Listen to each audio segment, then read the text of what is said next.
guys, jumpa lagi dengan Mimin Oyen GG. Mari kita lanjutkan cerita Donghua Dewa Xiaoyan part 21.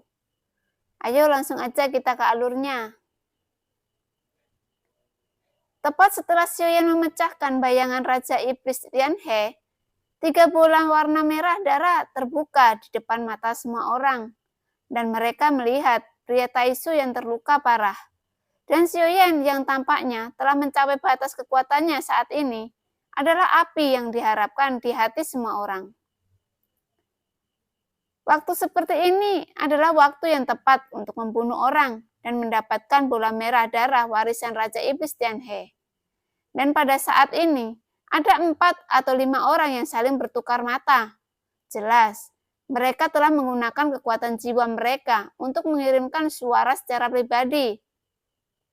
Dan mereka telah mendiskusikan tindakan balasan dan berencana untuk bergabung untuk menyelesaikan 2 orang luar ini dari Taisu. Dan mereka mungkin tidak tahu bahwa ketika mereka berbicara dengan kekuatan jiwa, mereka terpapar di bawah jiwa ranah Xiaoyan. Hah? Dan sebuah cahaya dingin bergegas menuju Xiaoyan terlebih dahulu, lalu mengembun di atas kepala Xiaoyan saat ini, dan berubah menjadi platform emas, dan menabrak Xiaoyan dengan ganas. Duar! Hanya suara teredam yang terdengar, dan sosok Xiaoyan tenggelam di bawah platform emas itu. Pria Taisu yang baru saja duduk bersila dan akan pulih dari cederanya, sedikit terkejut. Tetapi pada saat ini, ada juga 3 sosok yang mengelilinginya. Apakah kamu mencari kematian? Suara berat pria Taisu itu perlahan keluar dari bawah baju besi dewa palsu. Beraninya memprovokasi Taisu. Apakah kamu telah memikirkan konsekuensinya? Bahkan jika kamu dapat pergi dari sini hidup-hidup, tidak akan ada tempat untukmu di dunia nyata, Xuan Yin, untuk kamu bersembunyi. Mereka bertiga tampak serius, tetapi mereka tidak bergeming karena kata-kata yang mengancam dari pria Taisu. Sebaliknya, mereka melihat niat membunuh yang lebih besar dari pria Taisu itu. Ini adalah dunia nyata Xuan Yin, tetapi bukan karena kamu terlalu sia-sia. Apakah kamu benar-benar berpikir bahwa kamu terlalu nyata dan tak terkalahkan? Salah satu pria menanggapi pria Taisu dengan jijik. Haha, apakah kamu dan semut lain berani melawan di depan Taisu? Bahkan jika aku terluka parah saat ini, membunuhmu itu sangat mudah. Pria Taisu di bawah baju besi tertawa dengan marah dan berkata dengan suara yang dalam, dan segera ada momentum yang kuat meledak. Pria Taisu ini tampaknya telah memberikan segalanya dalam pertempuran sebelumnya, tetapi sebenarnya masih agak kuat saat ini. Ekspresi mereka bertiga sedikit berubah. Mereka merasakan aura kuat yang memancarkan dari pria Taisu di depan mereka. Sepertinya mereka tidak terluka parah. Saya melihat bahwa pria Taisu mengandalkan kekuatan pertahanan yang kuat dari baju besi dewa palsu, dan langsung menyerang salah satu dari mereka dan mendekat dalam sekejap. Dan lengannya terbanting untuk menembus dadanya. Namun, serangan 2 lainnya segera menghentikan pria Taisu itu dengan kerjasama ketiganya. Pria Taisu itu dipukul mundur, dan pria Taisu yang ditembak mundur terhuyung-huyung untuk menstabilkan tubuhnya.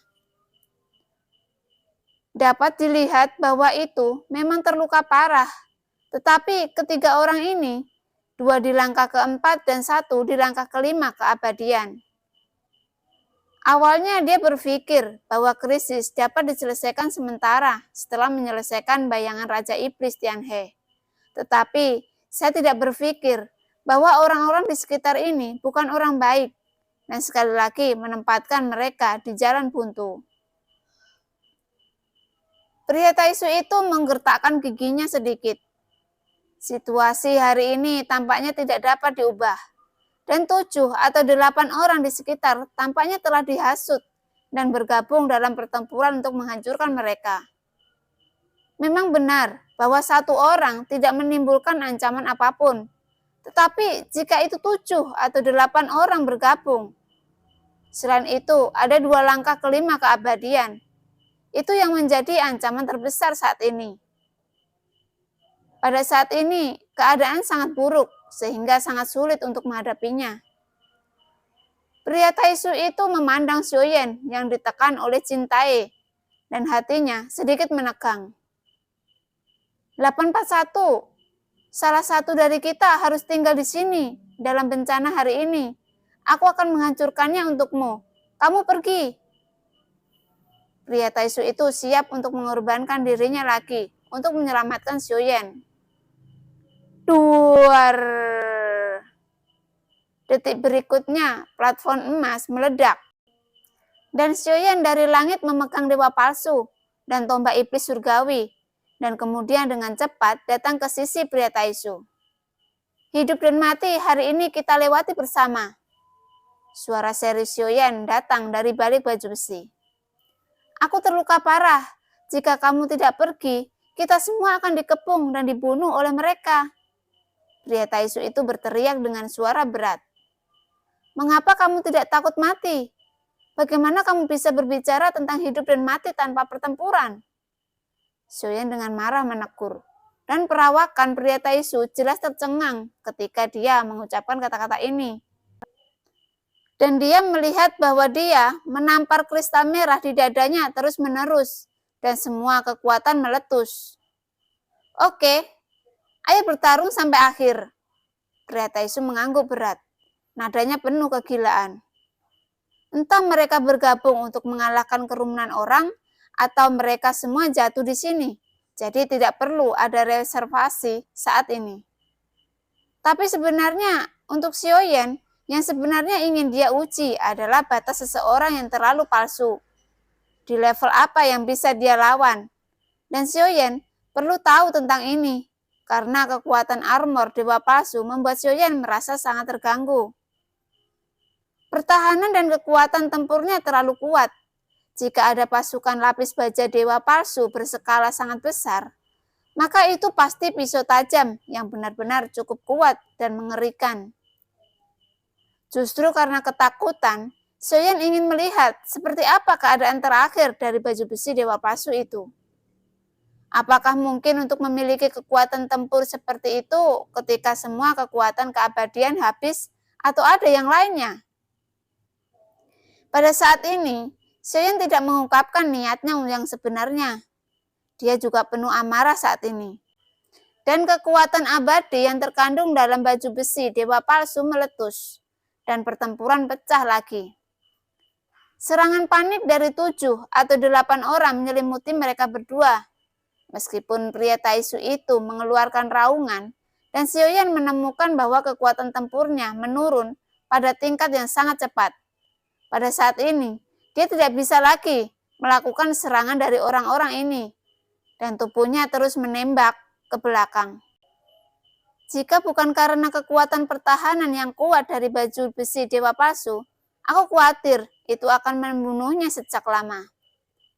Adapun Xiaoyan, dia tidak menggunakan klon dewa asli dan sepenuhnya mengandalkan kekuatan baju besi dewa palsu untuk bertarung.